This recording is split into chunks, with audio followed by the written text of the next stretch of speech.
आवाज मत करिए। जी हाँ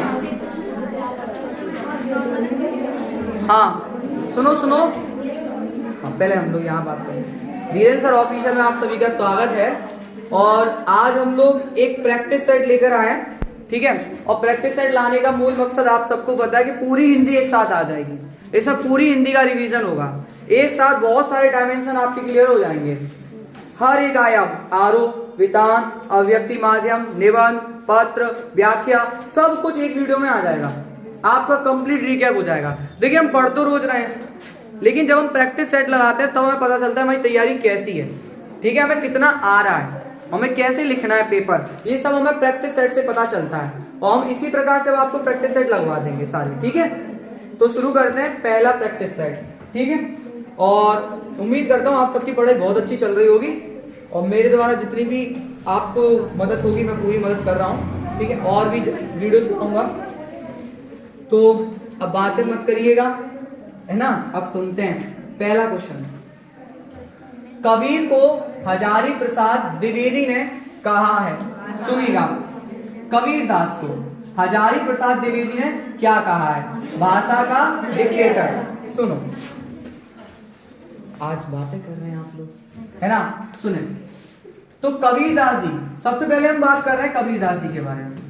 सबको पता है कि कबीरदास जी भक्ति काल के कवि हैं, भक्ति काल के कवि हैं। और कबीरदास जी निर्गुण काव्य धारा के कवि हैं। कौन से काव्य धारा कवि हैं? निर्गुण काव्य धारा के कवि हैं। निर्गुण काव्य धारा वह काव्य धारा होती है जिसमें भगवान के निराकार रूप का वर्णन होता है। मतलब कण कण में भगवान का कोई रूप नहीं है, हर वस्तु में, हर एक चीज में भगवान है, ठीक है। आप में भी भगवान है, ठीक है, ध्यान रखिएगा। तो निर्गुण काव्य धारा के कवि हैं कौन? कबीरदास। अब सुनिएगा सब लोग, कबीरदास जी की जो रचना है वो बीजक कहलाती है। कबीरदास जी की जो रचना है, जो संकलन है, वो बीजक कहलाता है। मतलब कबीरदास जी की जो टोटल पूरी की पूरी रचना है उन्हें बीजक कहते हैं। मतलब पूरी बुकलेट क्या कहलाती है? बीजक कहलाती है।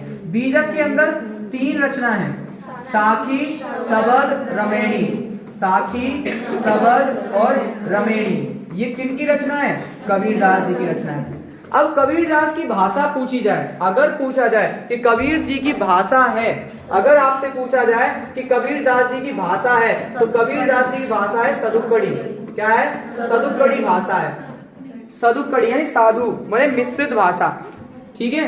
और इन्हें डिक्टेटर, भाषा का डिक्टेटर किसने कहा है? हजारी प्रसाद द्विवेदी ने कहा है। हजारी प्रसाद द्विवेदी शुक्लोत्तर युग के हैं। किस युग के हैं? शुक्लोत्तर युग के हैं। यानी जो शुक्लोत्तर युग रहा है, शुक्लोत्तर युग के प्रणेता, यानी शुक्लोत्तर युग किनके नाम से चलता है? वो हजारी प्रसाद द्विवेदी जी के नाम से चलता है। बात समझ में आई? तो क्वेश्चन कह रहा है कि हजारी प्रसाद द्विवेदी ने कबीर को क्या कहा है? भाषा का डिक्टेटर कहा है। बात समझ में आ गई? चलो बढ़िया। अगला क्वेश्चन है, तुलसीदास के अनुसार पेट की आग को कौन बुझा सकता है? बालकों सुनो ध्यान से, ये कवितावली में से बात है। कहां से है? कवितावली से। देखिए तुलसीदास जी कवितावली में कहते हैं, तुलसीदास जी कवितावली में क्या कहते हैं कि जब दुनिया में सबसे भयानक आग है पेट की आग। इस दुनिया में सबसे भयानक आग किसकी है? पेट की आग, पापी पेट। कौन? पापी पेट। सबको पता है पापी पेट, हम सब पेट के लिए मर रहे हैं, पेट को ही पचत। ये दुनिया के सब लोग किसके लिए मरते हैं? पेट के लिए। पेट के लिए ही हम सारे जतन कर रहे हैं। यहाँ तक कि इंसान इतना नीचे गिर जाता है इस पेट की आग के लिए कि अपने बेटा बेटी को भी बेच देता है। तुलसीदास खुद कहते हैं कि पेट की आग इतनी भयानक है कि लोग अपने बच्चों को तक को बेच देते हैं। मुंबई हमला हुआ था, अजमल कसाब मुख्य आरोपी था, है ना। और वो आरोपी जो था वो इतना वयस्क भी नहीं था कि उस समय उससे फांसी भी दी जा सके, कम उम्र थी। तो बताया जाता है कि उसकी मां ने उसे बचपन में ही बेच दिया था। हमारे बिहार में, उड़ीसा में, झारखंड में ऐसा आज भी देखने को मिलता है। लोग बेच देते हैं अपने बच्चों को पेट की आग की वजह से। काय की आग की वजह से? पेट की आग की वजह से। तो दुनिया में सबसे भयानक आग किसकी है? पेट की आग। दुनिया में सबसे भयानक आग किसकी है? पेट की आग। और इस पेट रूपी आग को सिर्फ एक ही व्यक्ति बुझा सकते हैं, राम रूपी घनश्याम। पेट रूपी आग को कौन बुझा सकता है? राम रूपी घनश्याम।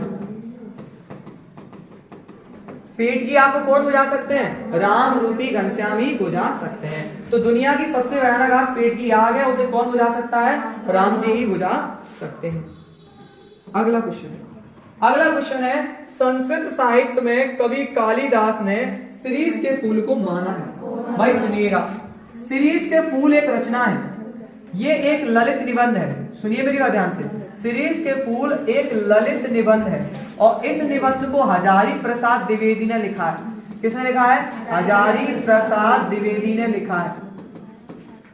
हजारी प्रसाद द्विवेदी जी का जन्म 1907 में होता है। ठीक है। शिरीष के फूल को संस्कृत साहित्य में कालिदास ने कोमल माना है। मेरी बात सुनिएगा, शिरीष के फूल को कालिदास ने, किसने बच्चों? कालिदास ने संस्कृत साहित्य में कैसा माना है? कोमल। अर्थात शिरीष का फूल कैसा होता है? कोमल होता है। शिरीष का फूल कैसा होता है? कोमल होता है। शिरीष का फूल क्या होता है? कोमल होता है। तो इसमें एक प्रश्न मैं आपसे और एक्स्ट्रा एड ऑन कर रहा हूं, क्या शिरीष का संपूर्ण वृक्ष कोमल होता है? नहीं। सत्य में आ जाए कि शिरीष का संपूर्ण वृक्ष कोमल होता है? नहीं। शिरीष का संपूर्ण वृक्ष कोमल नहीं होता। शिरीष का संपूर्ण वृक्ष कोमल नहीं होता, ये बात ध्यान रखिए, क्योंकि शिरीष का जो फल होता है वो अत्यधिक कठोर होता है। शिरीष का फल क्या होता है? वो कठोर होता है। शिरीष का फल क्या होता है? कठोर होता है। और हमारे लेखक को शिरीष के फल को देखकर नेताओं की याद आती है। क्वेश्चन आ सकता है कि शिरीष के फल को देखकर लेखक को किसकी याद आती है? नेताओं की। शिरीष के फल को देखकर लेखक को किसकी याद आती है? नेताओं की याद आती है। ये बात सबको पता होनी चाहिए। ठीक है। शिरीष के वृक्ष बड़े और छायादार होते हैं। शिरीष के वृक्ष कैसे होते हैं? बड़े और छायादार होते हैं। शिरीष के वृक्ष कैसे होते हैं? बड़े और छायादार होते हैं। ठीक। आगे अगला क्वेश्चन है मोहनजोदड़ो के अजायब घर में तैनात व्यक्ति का नाम था। सर ये मोहनजोदड़ो क्या है? मोहनजोदड़ो क्या है? मेरी बात ध्यान दीजिएगा, मोहनजोदड़ो क्या है? मोहनजोदड़ो एक पुरातात्विक स्थल है। पुरातात्विक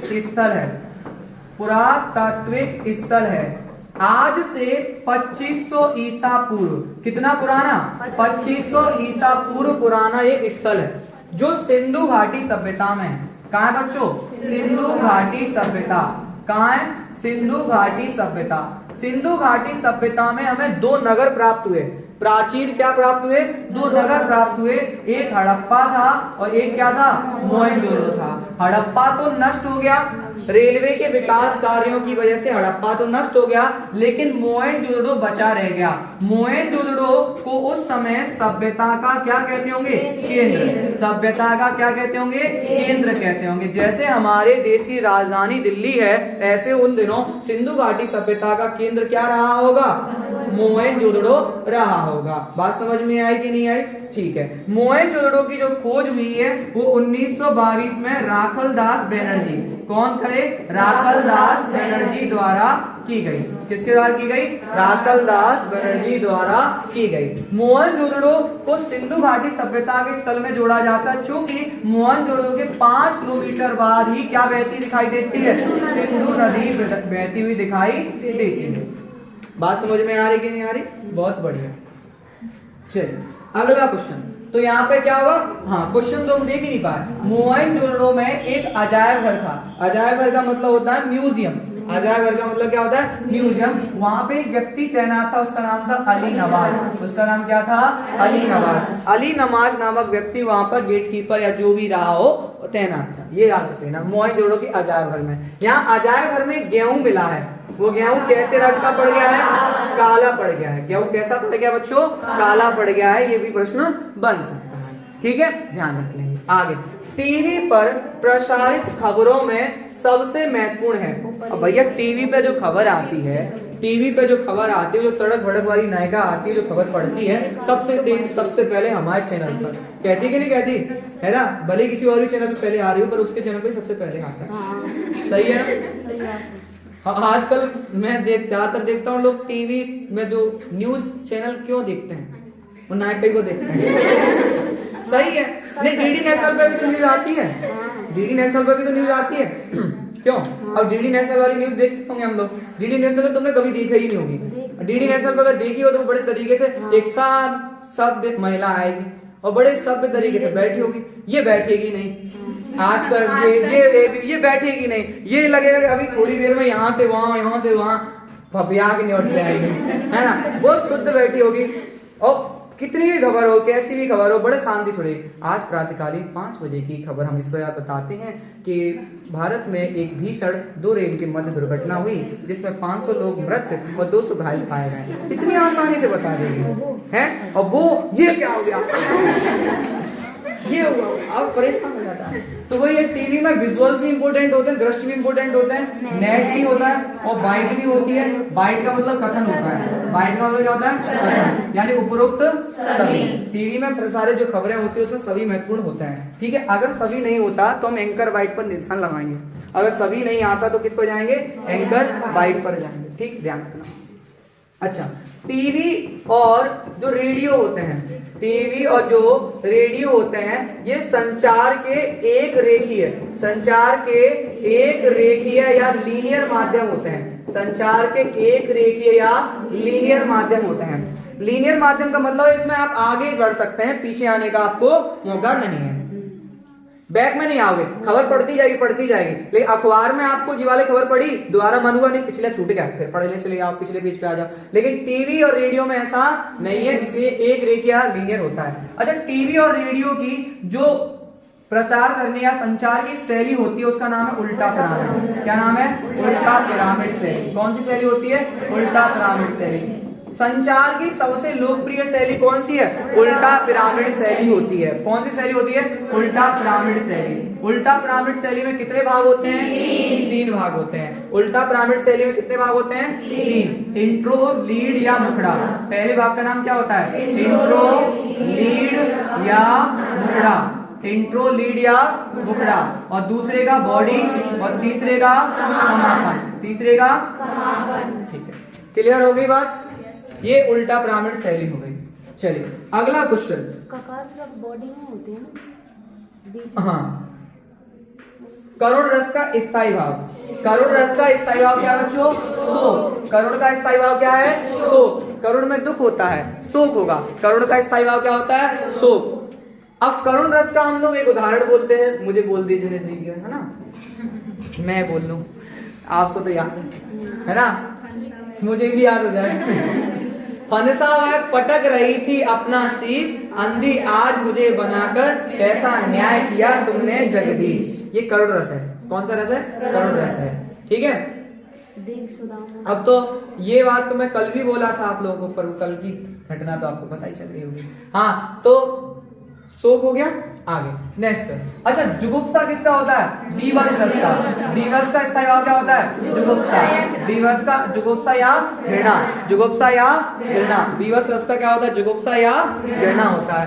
वीर रस का क्या होता है? उत्साह। वीर रस का क्या होता है? उत्साह। और आश्चर्य किसका? विस्मय आश्चर्य किसका होता है? अद्भुत का। किसका होता है?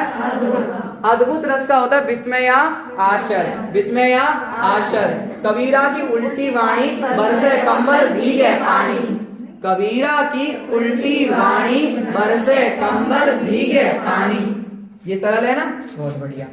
कैसा है? कबीरा की उल्टी वाणी बरसे कंबल भीगे पानी। ठीक है, धन्यवाद। आगे बढ़ते हैं।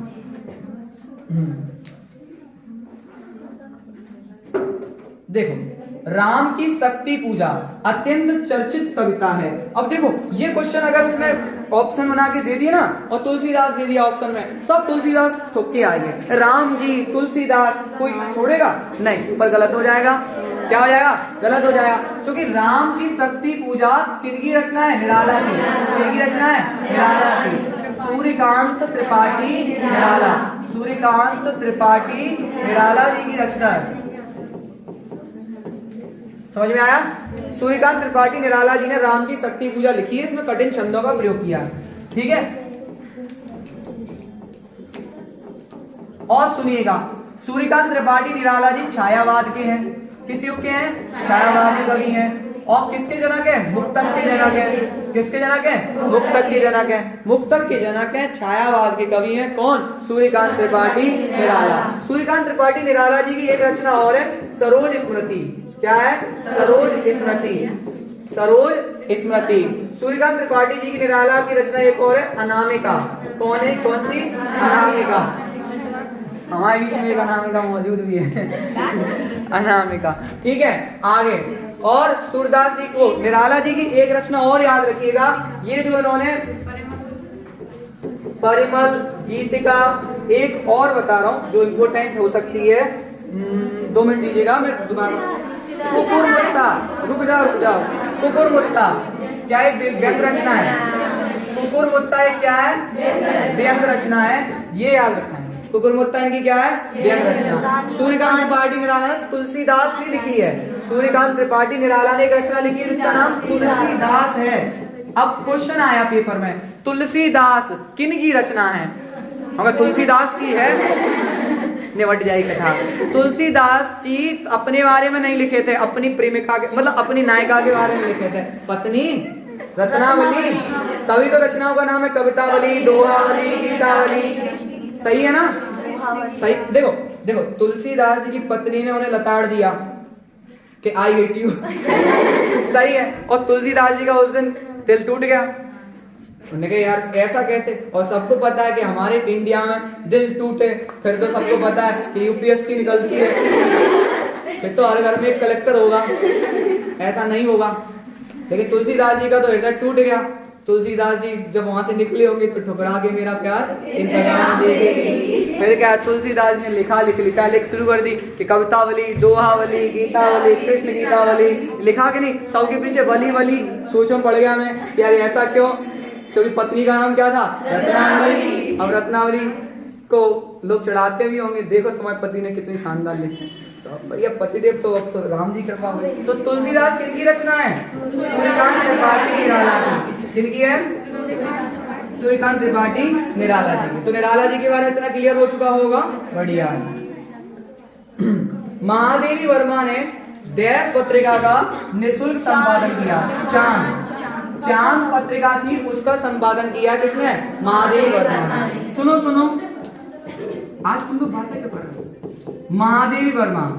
महादेवी वर्मा ये छायावाद युग की कवित्री हैं। ये कौन है? छायावादी युग की कवित्री हैं। महादेवी वर्मा का जन्म 1907 में हुआ, सबको पता है। महादेवी वर्मा को आधुनिक मीरा की संज्ञा दी जाती है। आधुनिक क्या कहा जाता है? मीरा। आधुनिक युग की क्या कहते हैं? मीरा कहते हैं। किसको? महादेवी वर्मा को। ठीक। अच्छा, महादेवी वर्मा ने स्त्रियों की शिक्षा के लिए एक संस्था का गठन किया था, प्रयाग महिला विद्यापीठ। किसकी स्थापना की थी? प्रयाग महिला विद्यापीठ। प्रयाग महिला विद्यापीठ की स्थापना की। एक और 30 स्त्री विमर्श, स्त्रियों पर इनकी एक चर्चा करने वाली रचना है, इसका नाम है श्रृंखला की कड़ियां। श्रृंखला की कड़ियां, ये एक इनकी और रचना है, पूछी जा सकती है। श्रृंखला की कड़ियां नामक रचना में महादेवी वर्मा ने स्त्री विमर्श पर चर्चा की है। महादेवी वर्मा जी का एक काव्य संग्रह यामा। महादेवी वर्मा जी का एक काव्य संग्रह बच्चों क्या? यामा पूछा जा सकता है। ठीक है। अगला क्वेश्चन ये भी याद रखिएगा, महादेवी वर्मा जी एक प्रसिद्ध संस्मरण और रेखा चित्रकार हैं। महादेवी वर्मा जी एक प्रसिद्ध संस्मरण और रेखा चित्रकार हैं, ये बात भी आपको ध्यान रखना पड़ेगी। नीरजा, अतीत के चलचित्र, ये इनकी और रचना याद कर लो। नीरजा और अतीत के चलचित्र। अतीत के चलचित्र ये किनकी रचना है? महादेवी वर्मा की रचना है। ठीक है। महादेवी वर्मा के बारे में पता चल गया। तो महादेवी वर्मा जी ने चांद पत्रिका का निःशुल्क संपादन किया था। चंद्रदत्त तिवारी, भाई अच्छा क्वेश्चन है। चंद्रदत्त तिवारी दूर के रिश्ते में यशोधर बाबू का भांजा लगता है। क्या लगता है? भांजा लगता है, और जिसने अभी SAS परीक्षा पास की है। चंद्रदत्त तिवारी ने, हाँ सास, ठीक है, चंद्रदत्त तिवारी ने अभी SAS परीक्षा पास की है। ठीक है। सास ससुर तो सभी जानते ही होंगे हैं कि बेटा बेटिया इतने अच्छे से अपने मम्मी को मम्मी नहीं कहेगा, अपने पापा को पापा नहीं कहेगा, विवाह के बाद अपने सास ससुर को बड़े तरीके से कहेगा मम्मी पापा। फुल रेस्पेक्ट मिलती है। ठीक है, हमारे एक मित्र हैं, वो कह रहे थे कि मेरे विवाह होगा तो मैं पापा नहीं कहूँगा, पापा तो मेरे यही है, हाँ उनसे अंकल कह सकता हूँ। मैंने कहा पॉप्स, मैं अंकल कह सकता हूँ, है ना, पिताजी नहीं कहूँगा, पापा। मैं जब वो दूसरी आने वाली अगर वो कह सकती है तो तुम्हें भी कहना चाहिए, फिर तो अगर वो नहीं कह रहे तुम मत कहना, लेकिन उससे सुनना चाहते हो, तुम नहीं कह सकते, गलत होगा। ठीक है, इस बात को लेकर मैंने विरोध किया। SAS परीक्षा पास की, क्या परीक्षा पास की? SAS परीक्षा, भांजा। कौन लगता है ये? भांजा। ठीक है, अच्छा ये बताओ, अभी रुक जाओ, यशोधर बाबू का, बोलना नहीं, यशोधर बाबू का एक बेटा है, बड़ा बेटा, क्या नाम है इसका? भूषण। क्या नाम है? ये 1500 रुपए महावर कमा रहा है, 1500 रुपए कमा रहा है। भूषण जी का, भूषण लड़का है बड़ा, और यशोधर बाबू का, और ये 1500 रुपए कमा रहा है। और यशोधर बाबू को ये समाऊ क्या लगता है? इम्प्रॉपर। समाऊ इम्प्रॉपर का मतलब कुछ गलत है। भाई ये बता, हमें रिटायरमेंट पे 1500 मिलना है, तेरी ज्वाइनिंग पे तो ये 1500 मिलना है, ये तो गड़बड़ है, कोई झोल है तेरी नौकरी में, है ना। बड़ा बेटा भूषण, एक बेटा है वो स्कॉलरशिप पाकर कहाँ चला गया? अमेरिका। और एक बेटी, वो भी धमकी दे दी अमेरिका जाने की, क्योंकि वो फर्रो, हाँ लड़की जो है फर्रो है, क्योंकि लड़की के लिए जितने घर परिवार देखे जा रहे हैं सबको रिजेक्ट करती जा रही है कि ये पसंद नहीं, ये पसंद नहीं, और धमकी देती है कि मैं अमेरिका चली जाऊंगी, तुम देखते रहिए। सही है, लड़कियों के तो मिजाज ही अलग है। रेडियो को डैश संचालित माध्यम कहा जाता है, श्रोताओं। क्या कहा जाता है? श्रोताओं से संचालित माध्यम। रेडियो क्या कहा जाता है? श्रोताओं से संचालित माध्यम कहा जाता है। अच्छा एक चीज और है, एक और हम पढ़े थे रेडियो नाटक, एक और हम पढ़े थे रेडियो नाटक। बच्चों ये बात नहीं, रेडियो नाटक को अंधों का सिनेमा कहते हैं। रेडियो नाटक को क्या कहते हैं? अंधों का सिनेमा। रेडियो नाटक को क्या कहते हैं? अंधों का सिनेमा, अंधों का सिनेमा कहते हैं। और ये बात डॉक्टर राम कुमार वर्मा ने कही है। ये बात किसने कही है? डॉक्टर राम कुमार वर्मा ने कही है। ठीक है, याद रखिए। रेडियो नाटक की जो समयावधि होती है, रेडियो नाटक की जो समय अवधि होती है वो कितनी होती है? 15 से 30 मिनट होती है। कितनी होती है? 15 से 30 मिनट होती है, सबको ध्यान रखना पड़ेगा। चलिए आगे, रेडियो नाटक में सबसे महत्वपूर्ण क्या होते हैं? सबसे महत्वपूर्ण क्या होता है? आपको आवाज होना चाहिए, ध्वनि। रेडियो नाटक में सबसे महत्वपूर्ण क्या होता है? ध्वनि। अगला क्वेश्चन, क्योंकि रेडियो में भी नाटक आ रहा है, आपको पता है रेडियो में तो चित्र आएंगे नहीं, तो ध्वनि तो इंपोर्टेंट हो गई, है ना, और क्या इंपोर्टेंट होगा। ठीक, चलो आगे। दाल ना गलना, मुहावरे का अर्थ क्या है? सफल ना होना। दाल ना गलना मतलब क्या होगा? सफल ना होना, सफल ना होना, सफल ना होना। दाल ना गलना मतलब सफल ना होना। विरोध ना होते हुए भी जहां विरोध का आभास हो, विरोध, ये तो एक अलंकार की परिभाषा हो गई। जहां विरोध ना करते हुए भी विरोध पाया जाए, वहां कौन सा अलंकार होता है? विरोधाभास अलंकार होता है। बात समझ में आई? समझ रहे हो कि जहां विरोध नहीं है हो रहा, फिर भी देखने को लग रहा है कि विरोध हो रहा है, तो कौन सा अलंकार हो गया? विरोधाभास अलंकार हो गया। जैसे मैंने आपको इसमें एक उदाहरण भी याद कराया है, ठीक है, कि मैं निज रोदन में राग लिए फिरता हूँ, शीतल वाणी में आग लिए फिरता हूँ। ये विरोधाभास का क्या हो जाएगा? उदाहरण। या ये भी कर सकते हो, अखियां नीर भरी तो प्यास ना बुझाई, अखियां नीर भरी तो प्यास ना बुझाई, ये किसका उदाहरण हो जाएगा? विरोधाभास अलंकार। इस साल विरोधाभास अलंकार इंपोर्टेंट भी है, ठीक है, याद कर लेना सब लोग अच्छे से। ठीक, आगे देखो, बगुलों के पंख कविता में नव में पतंगे छाई हुई हैं। ना प्रभु, ना प्रभु, ना प्रभु। सुनिए, ये बगुलों के पंख, पहले तो सुनो सब लोग, बगुलों के पंख, ये दृश्य कविता है। ये क्या है? दृश्य कविता है। बगुलों के पंख ये क्या है? दृश्य कविता। वो इसे गुजराती कवि, इसे एक गुजराती कवि उमा शंकर जोशी ने लिखा है। किसने लिखा है? उमा शंकर जोशी ने लिखा है। अब सर हम तो हिंदी में पढ़ रहे हैं, तो इसे हिंदी में भोला भाई पटेल ने क्या किया है? रूपांतरित किया है। भोला भाई पटेल ने इसे किस में चेंज किया है? हिंदी में। भोला भाई पटेल ने इसे किस में बदला है? हिंदी में बदला है। ठीक है, बगुलों के पंख क्या रचना है? बगुलों के पंख क्या रचना थी? बगुलों के पंख, भोला भाई पटेल। क्या बताया मैंने? भोला भाई पटेल। अच्छा सुनो, अब सुनना मेरी बात ध्यान से। नव में पाती बांधे जा रहे हैं बगुलों के पंख। नव में पंक्ति बनाकर कौन जा रहे थे? बगुलों के पंख। नव में आसमान में पंक्तिबद्ध होकर कौन जा रहे थे? बगलों के पंख। श्वेतिमा, जो कैसी इनकी छाया है? श्वेतिमा। कैसी छाया है? श्वेतिमा। कैसी छाया है आसमान में? श्वेतिमा। और वो कहता है कि ये बगलों के पंख चुराए लिए जाते हैं मेरी आंखें। क्वेश्चन पूछा जा सकता है कि लेखक की आंखों को कौन चुराए लिए जा रहा है? बगलों के पंख। या लेखक की आंखों का जादू किसने चुरा लिया है? बगलों के पंख ने। मेरी बात समझ रहे हैं कि नहीं समझ रहे हैं कि लेखक की आंखों को कौन चुराए लिए जा रहा है? बगलों के पंख। कोई इस जादू को तनिक रोक के रखो, वो कहता है कोई इस जादू को थोड़ी देर रोक लो, क्योंकि ये मेरी आंखों का तेज चुराए लिए जा रहे हैं, बगलों के पंख। बात समझ में आई? कोई दिक्कत किसी को? तो ये क्या हो जाएगा आपका बगलों के पंख वाला असत्य। क्या हो जाएगा? असत्य। ठीक भाई। जीवनी सत्य घटनाओं पर आधारित होती है। हाँ सर, देखिए जीवनी सत्य घटना पर आधारित होती है, वही जो आत्मकथा होती है उसमें कल्पनाओं का भी सहारा लिया जा सकता है। देखिए मैं जीवनी हमेशा किसी दूसरे की लिखी जाती है, आत्मकथा स्वयं की लिखी जाती है, तो हम स्वयं के बारे में कभी झूठ फूट भी बोल सकते हैं। ठीक है, आगे भगत जी का चूरन हाथों हाथ बिक जाता है। सत्य। देखिएगा हमारे में एक चैप्टर है बाजार दर्शन, हमारे में एक चैप्टर है, नाम क्या है? बाजार दर्शन। बाजार दर्शन जो चैप्टर है उसके लेखक है जैनेन्द्र कुमार। कौन है? जैनेन्द्र कुमार। ये एक निबंध है। ये क्या है? निबंध है। इस निबंध में बाजार दर्शन में एक भगत जी हैं। कौन है? भगत जी हैं। और भगत जी चूरन बेचते हैं। क्या बेचते हैं? चूरन। और इनके चूरन से जब इन्हें कितने आना? 6 आना मिल जाए, अर्थात 24 पैसे। 6 आना कोई कितने कहेंगे? 24 पैसे। जब इनके 6 आना यानी 24 पैसे पूरे हो जाते हैं तो बचा हुआ चूरन बच्चों को मुफ्त बांट कर चले जाते हैं। ठीक है, तो मतलब ये एक्स्ट्रा कमाई नहीं करते, इसलिए भगत जी स्वभाव से कैसे हैं? संतुष्ट। भगत जी स्वभाव से कैसे हैं? संतुष्ट हैं। यानी भगत जी का स्वभाव कैसा है? संतुष्ट है। बाजार उन्हें आकर्षित कर पाता है? नहीं। क्या बाजार का प्रभाव उन पर पड़ता है? नहीं। बात समझ में आई? क्लियर हो गया? ठीक है, आगे। तो ये सत्य हो गया। आगे रखलदास बैनर्जी 1922 में मोहनजोदड़ो गए थे। जी हाँ, रखलदास बैनर्जी 1922 में ही मोहनजोदड़ो गए थे। ठीक है, क्लियर है?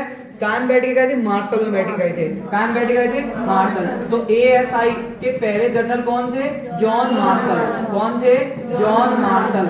ये पूछा जा सकता है भारतीय पुरातत्व सर्वेक्षणकर्ता के पहले महानिदेशक कौन थे? जॉन मार्शल साहब थे। ये याद रख लीजिएगा। निराला की सरोज स्मृति घनघोर निजी रचना है। अभी हमने बात की थी, निराला जी की रचना है सरोज स्मृति। ये भी आपका क्या हो जाएगा? सत्य हो जाएगा।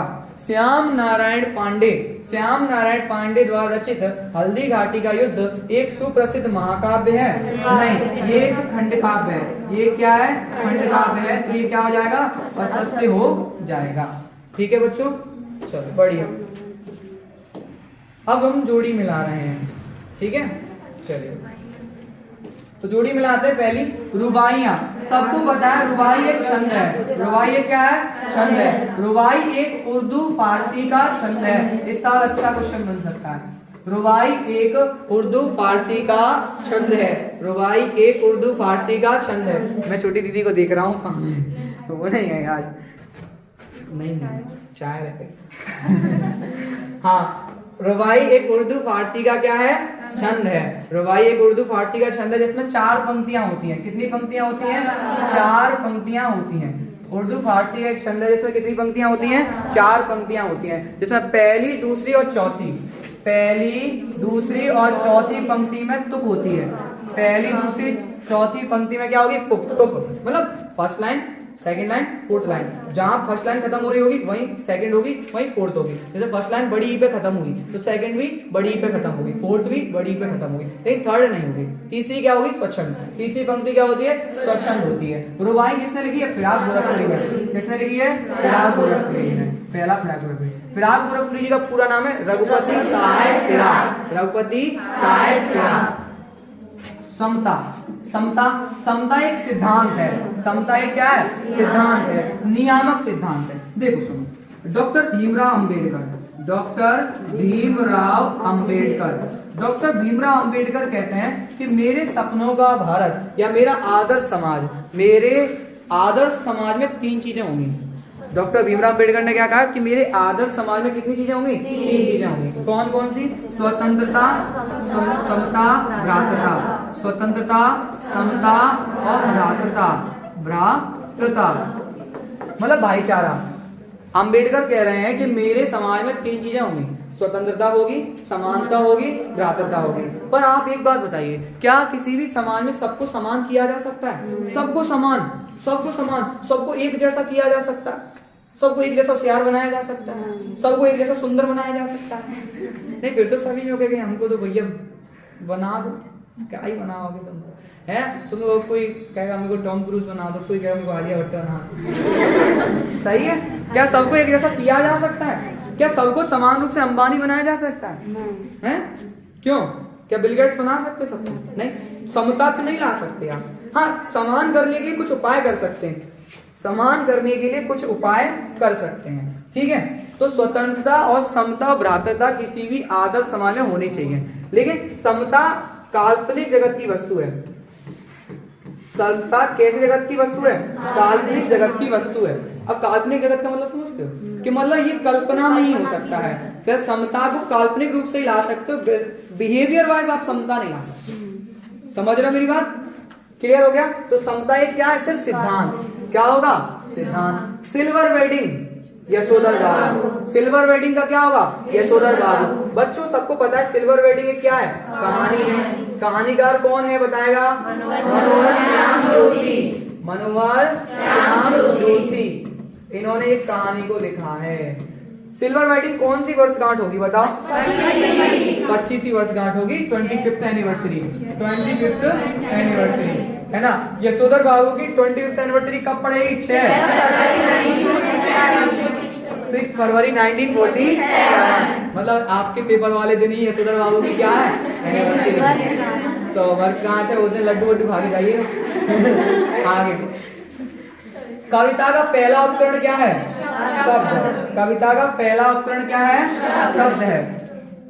कविता का पहला उपकरण क्या है बच्चों? शब्द। कविता का पहला उपकरण क्या है? शब्द है। कविता के बारे में एक व्यक्ति है W.H. ऑर्डन। W.H. ऑर्डन ने कविता के बारे में कहा play with words. Play with the कविता क्या है? शब्दों के साथ एक खेल है। कविता एक क्या है? शब्दों के साथ खेल है। कुलाधिपति, वाइस चांसलर। कुलाधिपति को क्या कहते हैं? वाइस चांसलर कहते हैं। और ये क्या है? तकनीकी शब्द है। ये क्या है? तकनीकी शब्द है। विवश रस का स्थायी भाव क्या होता है? जुगुप्सा। विवश का स्थायी भाव क्या होगा? जुगुप्सा या घृणा। राजभाषा सबको पता है भाई, सब लोग सुनो, पेपर में क्वेश्चन भी आ सकता है। राजभाषा किसे कहते हैं? किसी भी राज्य के सरकारी कामकाज में, किसी भी राज्य के सरकारी कामकाज में प्रयुक्त की जाने वाली भाषा राजभाषा कहलाती है। पेपर में आया, सुनो,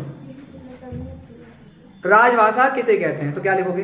किसी भी राज्य के सरकारी कामकाज में प्रयुक्त की जाने वाली भाषा राजभाषा कहलाती है। इतने में नहीं, माँ साहब को ने खुश करना तो थोड़ा और लिखो, पैरा चेंज करके करो, है ना, कि राजभाषा को ऑफिशियल लैंग्वेज भी कहते हैं। और लिखो, भारत की राजभाषा हिंदी है। बस, भारत की राष्ट्रभाषा कोई नहीं है, राजभाषा है हिंदी। राष्ट्रभाषा इंडिया की कोई नहीं है, हिंदी हमारी राजभाषा है। क्लियर हो गया? संविधान में साफ साफ लिखा है अनुच्छेद 343 में। हाँ, विवाद मत करिएगा मुझसे कि नहीं सर हम तो पढ़ते चले आ रहे हैं हिंदी हमारी राष्ट्रभाषा है, तो जो लिखो है राष्ट्रभाषा है, तो सर के प्राण क्यों ले रहा हो? है संविधान में लिखा है। गलत देखो, सबके लिए गलत 2 नंबर मिलेंगे, ऐसे क्वेश्चंस के भी नंबर मिलते हैं। अगर वो गलत कर देगा तो कोर्ट में चलेंगे हम सब, है ना। सुनो, तुलसीदास स्वयं को क्या कहलवाना? नहीं, मैं आप लोगों के साथ चलने को तैयार हूँ, मैं आपके लिए कोर्ट में चलने को तैयार हूँ। खर्च तुम्हें करना पड़ेगा, खर्च तुम्हें करना पड़ेगा, साथ भी चलना पड़ेगा। ऐसे तो मैं चला जाऊँ कोर्ट में, मैं तुम्हें लड़ने जाऊँ, ऐसे थोड़ी होगा। नहीं नहीं, प्रॉपर अपना सहयोग देना पड़ेगा। ठीक है ऑनलाइन वालों, तुम भी आ जाना, है ना। वही भोपाल में आंदोलन कर देंगे। नहीं, हम तो भोपाल आने हमें तो टाइम लगेगा यहाँ से, है ना, पर तब तक तुम इकट्ठे हो जाना। सही है? क्यों? वैसे मैं आपको तो मैंने कल भी कहा था, तो हम आगे की जर्नी तक भी साथ रहेंगे। कंपटीशन की वे भी कौन कौन क्या क्या कंपटीशन करना चाहता है वो कमेंट करेगा। ठीक है, क्या क्या कंपटीशन उसे करना है। चलो आगे। तुलसीदास स्वयं को क्या कहलवाना पसंद करते हैं? राम का गुलाम। राम जी का गुलाम। तुलसीदास, एक लड़की कह रही है मेरे को तो रोटी बनानी है, मेरे को चूल्हा चौका पसंद है, ठीक है, उसमें मैं साथ नहीं दे सकता, है ना, कि राम जी का गुलाम, राम जी का गुलाम। तुलसीदास जी को राम जी का गुलाम कहलवाना क्या है, पसंद है, ठीक है। भक्तिन लेखिका को भोजन किस बर्तन में देती थी, फूल की थाली में, फूल की थाली में। भक्तिन लेखिका को फूल की थाली में खाना देती थी, और भक्तिन कैसा खाना बनाती थी, सीधा साधारण भोजन बनाना जानती थी, है ना। गांव की वो कहां से तड़क भड़क बनाना जानती थी। सिंधु घाटी सभ्यता में कौन कौन से फल उगाए जाते थे, अंगूर और खजूर, अंगूर और खजूर उगाए जाते थे सिंधु घाटी सभ्यता में, ठीक है, याद रखना। किसी घटना, समस्या या मुद्दे की गहन छानबीन और विश्लेषण को क्या कहते हैं, विशेष रिपोर्ट कहते हैं। क्या कहते हैं, विशेष रिपोर्ट कहते हैं, ठीक है। किसी घटना का अगर आप विशेष रिपोर्ट क्या कहेंगे, चाहे उसकी गहन छानबीन की जाए, विश्लेषण किया जाए, तो उसे क्या कहेंगे, विशेष रिपोर्ट कहेंगे। अनुच्छेद लिखने से पूर्व हमें क्या कर लेना चाहिए, हमें उसको अच्छे से पढ़कर उसका शीर्षक जान लेना चाहिए। क्या जान लेना चाहिए, शीर्षक जान लेना चाहिए। अनुच्छेद लेखन के लिए क्या जानना चाहिए, शीर्षक जान लेना चाहिए, ठीक। आगे नेक्स्ट, अगला क्वेश्चन, सामान्यतः संक्षेपण मूल कथन का होता है। देखिए जब हमने आपको संक्षेपण पढ़ाया था तो सारी बातें आपको बताई थी कि संक्षेपण क्या होता है। संक्षेपण होता है, देखिए जब किसी भी विषय वस्तु में से आप असंबंधित अनर्गल असंबंधित बातें हटाकर उसे क्रमबद्ध लिख दो। मतलब जैसे ये कोई एक मूल वस्तु है, मतलब ये कोई एक पैराग्राफ है, मूल पैराग्राफ, अब इसमें से इररिलेवेंट बातें मैं हटा दूं, असंबंधित अनर्गल बातें हटा दूं और क्रमबद्ध करके एक छोटा सा रूप लिख दूं, तो ये इसका क्या हो गया, संक्षेपण हो गया। क्या हो गया, संक्षेपण। जब हम किसी विषय वस्तु में से असंबंधित बातें हटा देते हैं और जो मूल बातें रह जाती हैं उनको जो हम क्रमबद्ध लिख देते हैं वही क्या कहलाता है, संक्षेपण कहलाता है। और संक्षेपण मूल अवतरण का 1/3 होता है, मतलब इसका ये कितना है, 1/3। तो संक्षेपण मूल अवतरण का कितना भाग होता है, 1/3 होता है। अब आपसे ये पूछा जाए कि संक्षेपण करने के बाद क्या किस रचना को, मूल रचना को पढ़ना जरूरी होगा, नहीं, इसी में सारा भाव आ जाता है, ठीक है, क्लियर हो गया। संक्षेपण गागर में सागर भरने की प्रवृत्ति का क्या होता है, परिचय। मतलब थोड़े में पूरी जानकारी आ गई, थोड़े में जानकारी आ गई किसमें, संक्षेपण में, ठीक है। आगे, बिंब का शाब्दिक अर्थ क्या होता है, शब्द चित्र। बिंब का शाब्दिक अर्थ क्या होता है, शब्द चित्र। क्या होता है, शब्द चित्र होता है। क्या होता है, शब्द चित्र होता है। बिंब कितने प्रकार के होते हैं, 3। बिंब कितने प्रकार के होते हैं, 3। बिंब में तत्व भी कितने होते हैं, 3। अगर बिंब में तत्व पूछे तो भी 3, बिंब के प्रकार ही पूछे तो भी 3 होंगे। क्लियर होगा, बढ़िया। आगे अब देखो, अब ये क्वेश्चंस हैं, अब इनको भी तो पुट करना आना चाहिए। अभी तक तो मोटी मोटी लगा रहे हैं, हमें बन भी रही है, क्वेश्चंस कैसे बनेंगे वो भी तो देख लो एक बार, ठीक। चलो आगे, बोर तो नहीं हो रहा, अच्छा। आगे, भक्ति काल की निर्गुण प्रेम मार्गी शाखा की 2 विशेषता बताइए। अब सुनो, मैं कॉमन पॉइंट दे देता हूं, तो भक्ति काल के पॉइंट आए, कोई भी भक्ति काल से कुछ भी आए, एक पॉइंट तो कॉमन दे ही रहा हूं, एक पॉइंट तो कॉमन है भक्ति काल का, पकड़ लो। अरे भाई, चाहे तुलसीदास हो, चाहे कबीर हो, चाहे जायसी हो, सबने रूढ़िवादी परंपराओं का विरोध किया होगा, जर्जर रूढ़ी परंपराओं का विरोध किया होगा कि नहीं किया होगा। ये तो तुलसीदास भी कर रहे थे, सभी करेंगे इस बात का। तो पहली विशेषता क्या हो जाएगी, पहली विशेषता क्या होगा कि जर्जर रूढ़ी परंपराओं का विरोध, जर्जर रूढ़ी परंपराओं का विरोध। मैं एक बात बोल रहा हूं सभी को, हाँ दिव्या, अगर ये क्वेश्चंस आपको यहाँ पे अगर दिमाग में हिट हो रहे हैं तो आपकी तैयारी अच्छी है, नहीं हिट हो रहा है तो समझो पढ़ना जरूरी है, समझ लो, तो ध्यान दीजिए इस बात को। अब दूसरी विशेषता क्या होगी भक्ति काल की, निर्गुण बोल रहा है, सगुण नहीं बोल रहा, निर्गुण बोल रहा है। तो निर्गुण में ये कह दो, निराकार ईश्वर के प्रति श्रद्धा। इस काल में निराकार ईश्वर पर श्रद्धा रखी गई है, देखी गई है। भगवान का निराकार रूप, निराकार माने कोई आकार ही नहीं, बोलिए। तो इस काल में ईश्वर के निराकार रूप, ईश्वर के निराकार रूप के प्रति श्रद्धा दिखाई देती है। बात समझ में आ रही। अब इस काल के आपसे कभी 2 कवि भी पूछ सकता है, कबीरदास अभी अभी बताए थे निर्गुण के हैं, मलिक मोहम्मद, जायसी, पद्मावत वाले, ये भी हो गए। बोलिए आगे बात समझे। अब ऐसे ही प्रगतिवाद इंपोर्टेंट है, स्टार लगाना। प्रगतिवाद है प्रेम मार्गी, ज्ञान मार्गी। अच्छा, इसमें ये प्रेम मार्गी कहा है। हाँ, तो प्रेम मार्गी में जायसी चले जाओ और क्या कहते हैं मीराबाई कर दो, मीराबाई कर दो, मीरा के पद कर दो। तो रूढ़ी का तो विरोध करेंगे ही करेंगे प्रेम मार्गी वाले, ईश्वर के प्रति तो निराकार रूप ही होगा, है ना। बोलिए, है ना। प्रगतिवाद, अब अगला कौन सा है, प्रगतिवाद। अब प्रगतिवाद देखो, प्रगति माने क्या होता है, डेवलपमेंट। बोलो, प्रगति का मतलब क्या होता है, डेवलपमेंट। मैं ऐसे याद कराया था आपको। देखो, प्रगति का मतलब क्या होता है, डेवलपमेंट। प्रगति का मतलब क्या होता है, डेवलपमेंट। अब आपको पता है जब डेवलपमेंट होगा तो सोसाइटी दो भागों में डिवाइड होगी, आपको सबको पता है। जब विकास होता है तो समाज दो भागों में बंटता है, अमीर और गरीब। बटेगा कि नहीं बटेगा, अमीर और गरीब। डायरेक्ट याद करोगे नहीं होगा यार। जब प्रगति का मतलब डेवलपमेंट, डेवलपमेंट होता है तो सोसाइटी दो भागों में बटेगी, अमीर और गरीब। तो इस काल की सबसे बड़ी विशेषता क्या है कि अमीरों के प्रति घृणा और गरीबों के प्रति सहानुभूति। बोलिए, इस काल में शोषण का विरोध होगा। क्या होगा, शोषण का विरोध होगा, नारी शोषण का विरोध होगा। अमीरों के प्रति क्या होगा, अमीरों के प्रति घृणा, अमीरों के प्रति क्या होगी, घृणा। और गरीबों के प्रति क्या होगी, सहानुभूति, दया होगी। होगी कि नहीं होगी। समाजवाद की भावना, समाजवाद की भावना। इस काल में क्या देखने को मिलेगा, समाजवाद की फिलॉसफी। पूछ सकता है कि जो विज्ञान में या जो सामाजिक विज्ञान में समाजवाद होता है, सोशलिज्म होता है, वो साहित्य में क्या होगा, प्रगतिवाद होगा।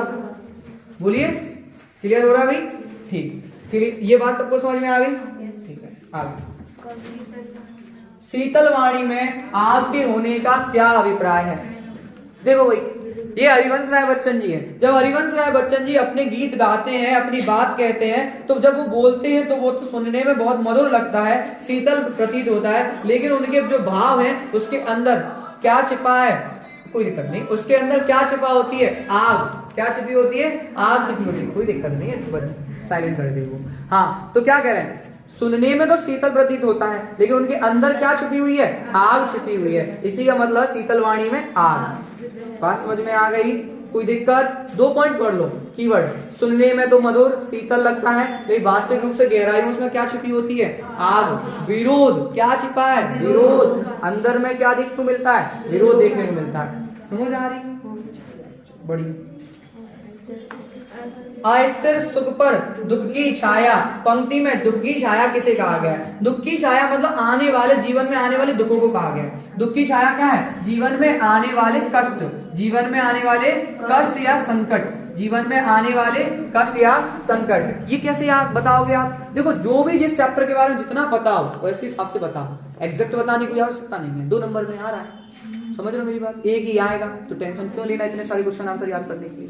तो क्या कहते हैं, सूर्यकांत त्रिपाठी निराला जी कहते हैं कि उनका अस्थिर सुख है, मतलब जो सुख उनके थोड़ी देर के लिए, यानी सुख चंचल है। सुख कैसा है, चंचल है। जो थोड़ी देर के लिए उनके जीवन में सुख आता है उस पर भी किसकी छाया मंडराती रहती है, कष्ट या दुखों की छाया मंडराती रहती है। मतलब उनके जीवन में जो तनिक थोड़े समय के लिए जो सुख आता है उस पर भी किसकी छाया बनी रहती है, दुखों की छाया। अर्थात उनके जीवन में दुख का समय आता ही जाता है, उनके जीवन में सुख के क्षण नहीं है। क्लियर पूरी। नाटक के तत्व लिखिए, नाटक के तत्व लिखिए। नाटक के 7 तत्व होते हैं। नाटक के कितने तत्व होते हैं, 7 तत्व होते हैं। देखो भाई, याद करेंगे। सबसे पहले कथानक, पहला तत्व तो सबको याद करना पड़ेगा। कथानक पहला क्या होता है, कथानक। सुनना, कथानक। रुको। दूसरा, नाटक में सबसे इंपॉर्टेंट होता है संवाद। क्या होता है, संवाद। इतना बोलते हैं कुछ समझ में नहीं आता। नाटक में सबसे इंपॉर्टेंट क्या होता है, संवाद। होता है कि होता, कथोपकथन या संवाद, कथोपकथन या संवाद, कथोपकथन या संवाद, कथोपकथन या संवाद। मेरे को एक नाटक याद आ गया पर कभी नहीं रखूंगा। कथोपकथन या संवाद। दूसरा हो गया कथोपकथन या संवाद। संवाद कौन करेंगे? पात्र। कौन करेंगे? पात्र। पात्र एवं चरित्र चित्रण। पात्र और पात्र कोई ना कोई भाषा में करेंगे, में थोड़ी होंगे। भाषा शैली क्या होगा? भाषा शैली। और किसी ना किसी जगह पर ही तो करेंगे, आसमान में, धरती पर, कहीं तो भी होगा। देश काल एवं वातावरण। देश काल एवं वातावरण। देश काल एवं वातावरण। और कोई ना कोई उसका उद्देश्य भी तो होगा। होगा कि नहीं होगा? उद्देश्य, ऑब्जेक्टिव तो हमेशा ही होगा। और अभिनेता, और क्या होगा? अभिनेता। बिना एक्टिंग के नाटक तो चलेगा ही नहीं। बिना एक्टिंग के नाटक चलेगा नहीं। अभिनेता भी एक नाटक का गुण होगा। ठीक है, तो ये नाटक के क्या होगा? सातों तत्व हो गए। सबके तत्व कॉमन रहेंगे। नाटक एकांकी में 7-7 और फिर सब में 6-6। बस अभिनेता हटा दो, सबके 6-6 रह जाएंगे। कहानी में 6, अभिनेता हटा दो। उपन्यास में 6, अभिनेता हटा दो। बात क्लियर हो गई? समझ में आया? हाँ। संस्मरण और रेखा चित्र में अंतर। अच्छा क्वेश्चन है, देखो। संस्मरण और रेखा चित्र में अंतर। संस्मरण और रेखा चित्र में अंतर याद है तुम लोगों को? तो बहुत बढ़िया, तुम होशियार हो। ठीक है, आगे सुनो। स्मृति के आधार पर लिखा जाने वाला साहित्य क्या कहलाता है? संस्मरण। जो स्मृति के आधार पर लिखा जाता है क्या कहलाता है? संस्मरण। रेखा चित्र अंग्रेजी के स्केच से बना है, जिसमें किसका उपयोग किया जाता है? चित्रों का। किसका प्रयोग किया जाता है? चित्रों का प्रयोग किया जाता है। संस्मरण, संस्मरण किसी महान व्यक्ति पर या सत्य घटना पर आधारित होता है। ठीक है, संस्कार किसी सत्य घटना पर आधारित होता है। किस पर आधारित होता है? सत्य घटना पर। और ये काल्पनिक भी हो सकता है। रेखा चित्र भी क्या हो सकता है? काल्पनिक भी हो सकता है। संस्मरण में लेखक केंद्र में रहता है, मतलब मैं खुद ही लिखूंगा संस्मरण, मेरी मेमोरी से रिलेटेड है। नहीं, काल जो रेखा चित्र है उसमें वो केंद्र में नहीं रहता। संस्मरण में स्मृति का सहारा लिया जाता है और रेखा चित्र में प्रतीकों का सहारा लिया जाता है, प्रतीक चिन्हों का। ठीक है, संस्मरण में किसका सहारा लिया जाता है? स्मृतियों का। और रेखा चित्र में प्रतीकों का सहारा लिया जाता है। एग्जैक्ट याद कर लेना अच्छे से, अभी भी टाइम है। भक्तिन अपना वास्तविक नाम लोगों से क्यों छिपाती थी? देखिए, भक्तिन का वास्तविक नाम लक्ष्मी था। और लक्ष्मी शब्द धन या संपत्ति, वैभव का सूचक होती है। लेकिन भक्तिन के जीवन में ऐसा कुछ था ही नहीं, इसलिए वो अपने नाम को लोगों से छिपाती है। मतलब सीधा कहने मतलब उसके नाम के जैसा उसके जीवन में कुछ भी नहीं था। बस लक्ष्मी जैसा उसके नाम जीवन में कुछ भी नहीं था। ठीक है, चलो। लुट्टन पहलवान ने ऐसा क्यों कहा होगा कि मेरा कोई गुरु पहलवान नहीं है? लुट्टन जन्म से अनाथ था। लुट्टन जन्म से अनाथ था। 9 वर्ष की आयु में उसके माता पिता उसे छोड़कर चले गए थे। उसका पालन पोषण उसकी विधवा सास ने किया था। पालन पोषण किसने किया था? विधवा सास ने किया था। तो बचपन से ही वो कुश्ती के जो कर्तव्य था वो ढोल की आवाज पर ही सीखता था। ढोल की आवाज पर ही अपने कर्तव्यों की क्या करता था? परीक्षा करता था। तो उसे किसी ने कुश्ती नहीं सिखाई थी, इसीलिए वो अपना गुरु किसे कहता है? ढोलक को ही कहता है। पहलवान की ढोलक। ठीक है, पहलवान की ढोलक को फणीश्वरनाथ रेणु ने लिखा है। किसने लिखा है? फणीश्वरनाथ रेणु ने लिखा है। और फणीश्वरनाथ रेणु एक आंचलिक उपन्यासकार है। क्या है? आंचलिक उपन्यासकार है। हिंदी का पहला आंचलिक उपन्यास मेला आंचल है। क्या है? मेला आंचल है। मेला आंचल है। ठीक है, याद रखना। पहलवान की ढोलक में महामारी का जिक्र हुआ है। किसका जिक्र हुआ है? महामारी का। गांव में हैजा और मलेरिया फैल गया था। गांव में कौन सी महामारी फैल गई थी? हैजा और मलेरिया। हैजा और मलेरिया की वजह से गांव किसी भरियात शिशु की तरह कांप रहा था। भरियात शिशु माने भैंसे कांपने वाला शिशु की तरह लग रहा था गांव। ठीक है, क्लियर है? पहलवान के 2 बेटे थे। कितने थे? 2 बेटे थे। याद रखना। क्लियर है? कोई दिक्कत किसी को नहीं? और भी कोई आएगा क्वेश्चन तो पूरी डिटेल दे देंगे। ठीक, आगे। यशोधर बाबू की पत्नी समय के साथ ढल सकने में सफल होती है। एक रह गया। हाँ, जूझ शीर्षक के औचित्य पर विचार करते हुए स्पष्ट कीजिए क्या वह शीर्षक नायक की चरित्र विशेषता उदाहरण करता है? हाँ, क्या ये जो शब्द है जूझ, क्या ये सिटेबल है इस कैरेक्टर पर जो यहाँ पर था? हाँ, इसमें प्रमुख पात्र एक लड़का है जकाते, जिसका नाम आनंदा भी है। आनंदा अपनी पढ़ाई को जारी रखने के लिए बहुत संघर्ष करता है। जूझ शब्द का शाब्दिक अर्थ होता है संघर्ष। ऐसे लिखना, जूझ शब्द का शाब्दिक अर्थ होता है संघर्ष। प्रस्तुत पाठ में जो चरित्र है वो अपनी पढ़ाई जारी रखने के लिए बहुत संघर्ष करता है। अपनी माता की सहायता लेकर गांव के एक मुखिया के पास जाता है और पढ़ाई के लिए विभिन्न प्रकार के क्या करता है? संघर्ष करता है। और पढ़ाई के साथ साथ खेती भी करता है। इसीलिए ये जो जूझ शब्द है इसके लिए बहुत ज्यादा उपयुक्त दिखाई देता है। ठीक है, अब यशोधर बाबू की पत्नी तो समय के अनुसार ढल जाती है, लेकिन यशोधर बाबू नहीं ढल पाते। क्यों? क्योंकि यशोधर बाबू के आदर्श थे किशनदास। यशोधर बाबू के आदर्श कौन थे? किशनदास। और किशनदास पुरानी परंपरावादी व्यक्ति थे, उस किशनदास पुराने रीति रिवाज को मानते थे और वही प्रभाव किस पर पड़ा? यशोधर बाबू पर पड़ा। तो यशोधर बाबू पुराने रीति रिवाजों के समर्थक थे और उनकी पत्नी अपने बच्चों की तरफदारी करने की वजह से क्या हो जाती है? मॉडर्न हो जाती है। क्या हो जाती है? मॉडर्न। इसलिए पत्नी तो समय के साथ ढल सकने में सफल हो गई, फिर बच्चों की तरफदारी करती है, लेकिन ये नहीं हो पाते। क्यों? क्योंकि इनके आदर्श कौन थे? किशनदास थे। कौन थे? किशनदास थे, अर्थात कृष्णानंद पांडे। पूरा नाम क्या है? कृष्णानंद पांडे। कहानी की भाषा शैली का क्या महत्व है? कहानी की भाषा शैली का क्या महत्व है? कहानी की भाषा शैली में क्या महत्व है? कहानी की भाषा शैली सरल होनी चाहिए। कहानी की भाषा शैली कैसी होनी चाहिए? सरल होनी चाहिए। लेंथी तो नहीं हो रहा वीडियो? ये लोग देख लेंगे कि नहीं देख लेंगे? है ना? 50 हो गया, चलो और थोड़ा पूरा होने वाला है। कहानी की भाषा शैली कैसी होनी चाहिए? ठीक है, कहानी की भाषा शैली का बहुत महत्व है। भाषा शैली सरल, स्पष्ट, स्वाभाविक। भाषा शैली सरल, स्पष्ट, स्वाभाविक होनी चाहिए, जो पढ़ने वाले को सहज हो, समझ आ जाए। बात समझ में आ रही है? बढ़िया। आगे, ध्वनि और प्रकाश का नाटक में क्या महत्व है? अच्छा एक बात बताओ, मेरी आवाज का आपके लिए क्या महत्व है? मेरी आवाज का यही महत्व, अगर मेरी आवाज आप तक नहीं पहुंचेगी तो आपको कुछ समझ में आएगा? आप तक अगर लाइट नहीं पहुंचेगी बोर्ड की तो आपको कुछ समझ में आएगा? नहीं ना? तो यही महत्व है ना नाटक में। नाटक में ध्वनि और प्रकाश का इसलिए महत्व है क्योंकि दर्शकों को सारी बात समझ में आता है। ठीक है, दर्शकों को अच्छे से समझ में आने के लिए दृश्य और ध्वनि अच्छे से सुनाई दे, उन्हें सारी चीजें समझ में आए, इसीलिए ध्वनि और प्रकाश का विशेष महत्व होता है। विपरीतार्थक शब्दयुग्म क्या होते हैं? सर सीधी बात है, ऐसे शब्दों के जोड़े जो एक दूसरे के विपरीत होते हैं, ऐसे शब्दयुग्म को क्या कहते हैं? विपरीतार्थी शब्दयुग्म कहते हैं। ठीक है, एक दूसरे के विपरीत, जैसे दिन रात, है ना, पाप पुण्य, है ना, समझ में आया? बस ये तो आपके क्या हो गए? विपरीतार्थी हो गए, है ना। अर्थ के आधार पर बात कितने प्रकार के होते हैं? 8। अर्थ के आधार पर कितने होते हैं? 8। अर्थ के आधार पर 8। रचना के आधार पर 3। रचना के आधार पर 3 होते हैं। अर्थ के आधार पर कितने होते हैं? 8। बड़े अच्छे से पढ़ाए हैं, बहुत बढ़िया। आगे, वाक्य शुद्ध करने हैं, उसके पास केवल मात्र 200 रुपए हैं। अब देखो, केवल और मात्र पुनरुक्ति दोष है। क्या है इसमें? पुनरुक्ति दोष। एक हटा दो, उसके पास मात्र 200 रुपए हैं, सही हो जाएगा। पिता का पुत्र में विश्वास है, नहीं, पिता का पुत्र पर विश्वास है। पिता का पुत्र पर विश्वास है, ठीक है। हाँ ऐसे, सॉरी, हाँ, पिता को पुत्र पर विश्वास है, ठीक हो गया, क्लियर है? हाँ, समझ में आई बात? ठीक। आगे, कोई दो तकनीकी शब्द, गुरुत्वाकर्षण, गुरुत्वाकर्षण, नाविक, आवृत्ति, ग्लूकोज, काफी है। फिजिक्स उतार दो, केमिस्ट्री उतार दो, बायोलॉजी उतार दो, 2 शब्द पूछ रहा है। ग्लूकोज, फ्रक्टोज, माल्टोज, इतना मत कर लेना, वो तो कंफ्यूज हो जाए कि भैया तुम तो यहाँ पूरी बायोलॉजी निकाला, सुक्रोज लिख रहा हो, माल्टोज लिख रहा हो, फ्रुक्टोज लिख रहा हो, ये क्या भाई है?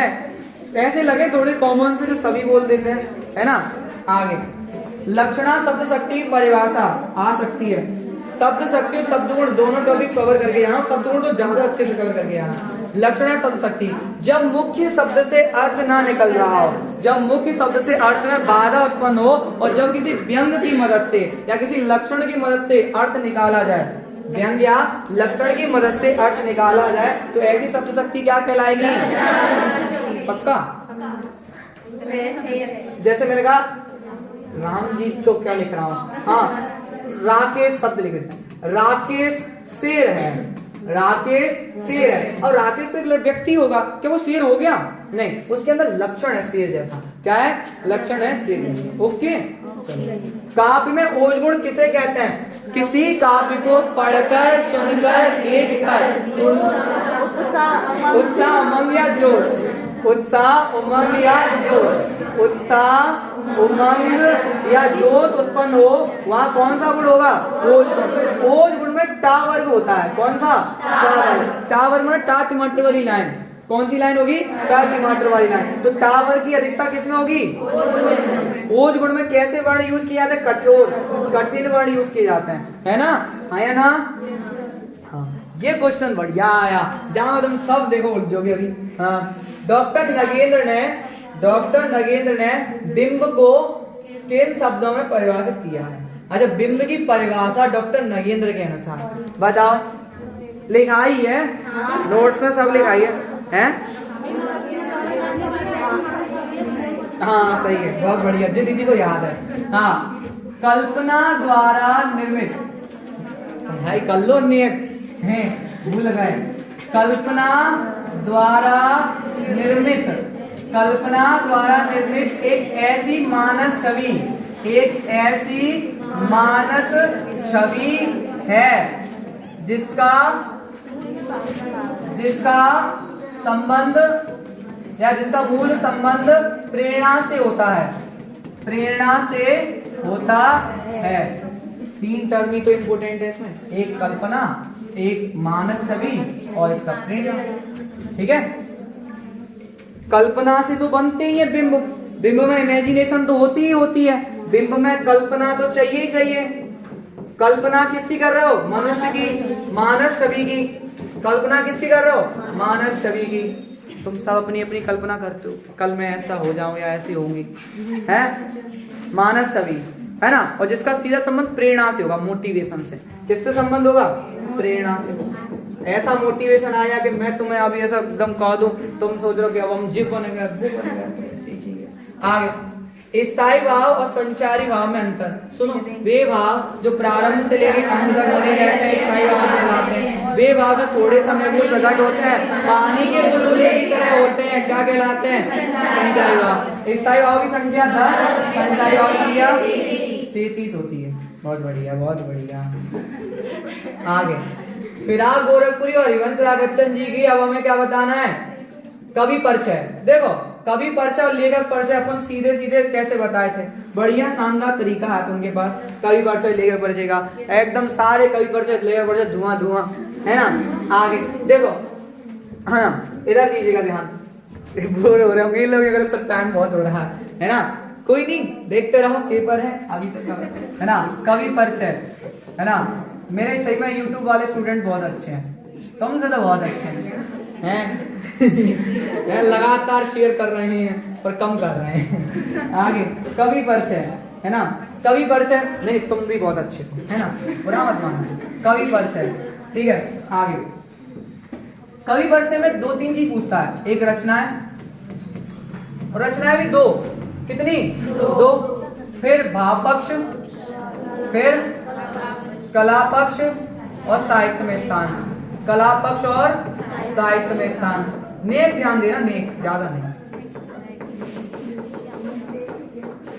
देखो अभी होगा, वैसे तो हमने इसको वीडियो के माध्यम से ही पढ़ाया है ना, तो ये आपको पता भी होगा। देखो रचनाएं, फिराक गोरखपुरी और हरिवंश राय बच्चन दोनों का पूछ रहा है, हम दोनों एक साथ लेके, चलो अलग अलग लेके चलते हैं, एक साथ कंफ्यूज हो जाओगे। फिराक गोरखपुरी की एक रचना है गुले नगमा। क्या है? गुले नगमा। इसे लेकर इन्हें साहित्य अकादमी सम्मान मिला है। उर्दू गजल गोई, बजमे जिंदगी, ये इनकी रचना है फिराक गोरखपुरी जी की। अब ये तो होगी रचना है। भाव पक्ष, भाव कहाँ से आते हैं? हृदय से। हृदय का संबंध रस से होता है। किससे होता है? रस। भाव पक्ष में सीधे सीधे किसका वर्णन करना है? नहीं, रस का। सिर्फ किसका करना है? रस का करना है। भाव पक्ष में सिर्फ किसका वर्णन करना है? रस का। पहला पॉइंट तो ये लिखो, आपकी रचनाएं भाव प्रधान है। आपकी रचनाएं भाव प्रधान है। आपकी रचनाएं भाव प्रधान है। आपकी रचना कैसी है? भाव प्रधान है, जिसमें प्रमुखतः श्रृंगार, शांत और वात्सल्य, रस देखने को मिलता है।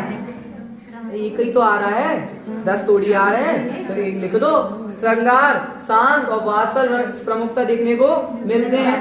आपकी काव्यगत भाषा इतनी स्पष्ट है कि सीधे पाठक के हृदय को छू जाती है, भले तुम्हें छुई हो या नहीं छुई। कौन तो यही कहेंगे, नहीं कहेंगे? सही है ना? भाव पक्ष समझ में आया? कला कला माने क्वालिटी, किसी भी व्यक्ति की क्वालिटी झलकती है छंद और अलंकार से। किससे? छंद और अलंकार से। तो छंद और अलंकार कहाँ बताओगे? कला पक्ष में। कहाँ बताओगे? कला पक्ष में बताओगे। तो आपका साहित्य कलात्मक दृष्टिकोण से बहुत मजबूत या बहुत अच्छा दिखाई देता है। प्रमुखतः आपका साहित्य कला पक्षी दृष्टिकोण से भी बहुत सुंदर दिखाई पड़ता है। क्या कहोगे? कि कलात्मक दृष्टिकोण, कलात्मक दृष्टिकोण से भी आपका साहित्य बहुत ही अच्छा दिखाई पड़ता है, जिसमें प्रमुखतः दोहा, दोहा छंद बताओगे? बताओगे दोहा छंद होगा कि नहीं होगा? और ये तो रुबाई भी लिख रहे हैं, ये तो रुबाई, दोहा छंद, रुबाई छंद देखने को मिलते हैं। छंद हो गया। अलंकार, श्लेष, अनुप्रास, यमक दिखाई देता है। हो गया कि नहीं हो गया? बस शैली भी बहुत सहज है, शैली बहुत क्या है? सहज है। ये कला पक्ष हो गया। क्या हो गया? कला पक्ष हो गया। मैंने बोला जो समझ में आई बात कि नहीं है? नहीं आई तो पीछे जाके देख लेने को है, दोबारा नहीं बोलेंगे। साहित्य में स्थान, ये क्या है? तो थोड़ा लेंथी हो रहा है। साहित्य में स्थान तो इतनी फेंको कि महाराज वो बंदा प्रकट हो जाए, सपने में आए अगले दिन। इतनी बढ़ाई कि हिंदी साहित्य जगत में आपका स्थान सर्वोपरि है। साहित्य जगत सदैव आपका ऋणी रहेगा। हम हमेशा कर्जदार रहेंगे। हम अपने माता पिता का कर्ज नहीं मानते, इनका कर्ज मानेंगे। साहित्य जगत सदैव आपका ऋणी रहेगा, है ना? मेरे बारे में भी आएगा तो लिख दोगे क्योंकि धीरेन्द्र सर के हम ऋणी रहेंगे। साहित्य जगत सदैव आपका ऋणी रहेगा। बोलिए सही कि नहीं? एक कोई एक्स्ट्रा पॉइंट जो अच्छा लगे, जैसे इनकी गोले नगमा को लेकर साहित्य अकादमी सम्मान से आपको सम्मानित किया गया है। हो गया? किनका हो गया? गोरखपुरी। हरिवंश राय बच्चन, अच्छा इस साल इम्पोर्टेंट। हरिवंश राय बच्चन को तो कितना लिख सकते हैं? कितना? मधुशाला, मधुबाला, मधुकलश, मधुशाला, मधुबाला, मधुकलश, मधु रचनाएं मधुशाला, मधुबाला और हो गई हरिवंश राय बच्चन की। क्लियर। भाव पक्ष, भाव हरिवंश राय बच्चन जी के भाव तो पता। मैं रोया, इसको तुम कहते हो गाना। तुम तो आगे निकल जाते हो। देखो हरिवंश राय बच्चन जी के भाव पक्ष, आपका काव्य भाव प्रधान है। आपका काव्य क्या है? जिसमें श्रृंगार तो होगा ही, श्रृंगार का वियोग पक्ष, करुण भी होगा, श्रृंगार होगा, करुण होगा, शांत होगा, श्रृंगार होगा, करुण होगा, शांत होगा। प्रमुखता दिखाई देगा कि नहीं देगा? हाँ या ना बोलो। ठीक है, क्लियर हो गया। और आप हालावादी कवि के रूप में जाने जाते हैं। हालावाद के प्रवर्तक क्या जाने जाते हैं? हालावाद के प्रवर्तक जाने जाते कि नहीं जाने जाते? ठीक है। आपके काव्य में एक नशा है, अद्भुत ही नशा। क्या है? अद्भुत नशा है जो सर चढ़कर बोलता है। कला पक्ष, कलात्मक दृष्टिकोण से आपका साहित्य नहीं शोर मत करो। कलात्मक दृष्टिकोण से भी आपका साहित्य अद्वितीय झलकता है, जिसमें अब देखो छंद कौन सा? मुक्तक छंद। गे मुक्तक छंद का प्रयोग किया गया है। गे मुक्तक छंद गाए जाने वाले हैं ना, गे मुक्तक छंद हो गए, है ना? दोहा छंद हो जाएगा, है अनुप्रास अलंकार हो जाएगा, विरोधाभास अलंकार हो जाएगा, श्लेष हो जाएगा, यमक हो जाएगा। लिख डालो, इतने अलंकारों का प्रयोग हुआ है। ठीक है, कोई दिक्कत तो नहीं, है ना? हिंदी साहित्य जगत में स्थान लगा दो। साहित्य में स्थान वही सर्वोपरि। छायावादोत्तर युगीन कवियों में आपका स्थान सर्वोपरि है। साहित्य जगत सदैव आपका रेडी रहेगा और रेडी रहेगा। आलावादी के भी बात इसमें लिख सकते हो, और यहाँ ना लिख पाए तो यहाँ लिख देना आलावाद के प्रवर्तक है ना? तो क्लियर होगी बात। तो लो हरिवंश राय बच्चन ने बेटे, है ना? नहीं सॉरी। हाँ आगे महादेव वर्मा, हजारी प्रसाद द्विवेदी। महादेव वर्मा का पकड़ लो इस बार, ठीक है? महादेव वर्मा कितना लिख सकते हैं? बहुत। इसमें तो पॉइंट कम हो गए। देखो अगर आपको पता हो कि इतना तो मैंने उस वीडियो में बताया है कि जब भी आपका जो ये आता है लेखक परिचय आता है, तो लेखक परिचय में तो 3 ही हेडिंग बनती है: रचनाएं, भाषा शैली, साहित्य में स्थान। भाषा शैली और सुन लो, बस सुनने मात्र से ही आपका कल्याण है। देखो महादेव वर्मा की रचना अभी बताई थी, यामा नीरजा दीपशिखा। यामा नीरजा दीपशिखा अतीत के चलचित्र बहुत सारी हैं, अब उनको तो 2 याद करनी है। यामा नीरजा कर लो, बहुत है। हाँ, अब रचना हो गई। भाषा शैली, शैली माने ढंग, लिखने का तरीका। कोई भी भाषा शैली हो पकड़ लो, क्या पढ़ोगे? आपकी भाषा शैली सरल, सहज, स्वाभाविक है। सरल, सहज, स्वाभाविक है। क्लियर हो गया? आपने हिंदी के साथ साथ उर्दू एवं फारसी शब्दों का प्रयोग किया है। सब में लिखो, आपने हिंदी के साथ साथ उर्दू एवं फारसी शब्दों का प्रयोग किया है। आपकी रचनाओं में मुहावरे और लघुक्ति का प्रयोग देखने को मिलता है, या आप अपनी रचनाओं को मुहावरे या लघुक्ति की तरह रचते हुए चलते हैं, चलती हैं, मतलब महादी वर्मा है तो चलती हैं। बोलो सही है कि नहीं सही है? कोई दिक्कत? आपकी भाषा इतनी सहज है, सीधे पाठक के हृदय को छू जाती है। बहुत है। साहित्य में स्थान चलेगा, साहित्य में स्थान, हिंदी साहित्य जगत ऋणी रहेगा, सर्वोपरि हो, है ना। आधुनिक मीरा जानी जाती हैं। हो गया बस, बहुत। छायावादोत्तर कवि, ये भी छायावाद की कवित्री। बोलो कोई दिक्कत किसी को? नहीं।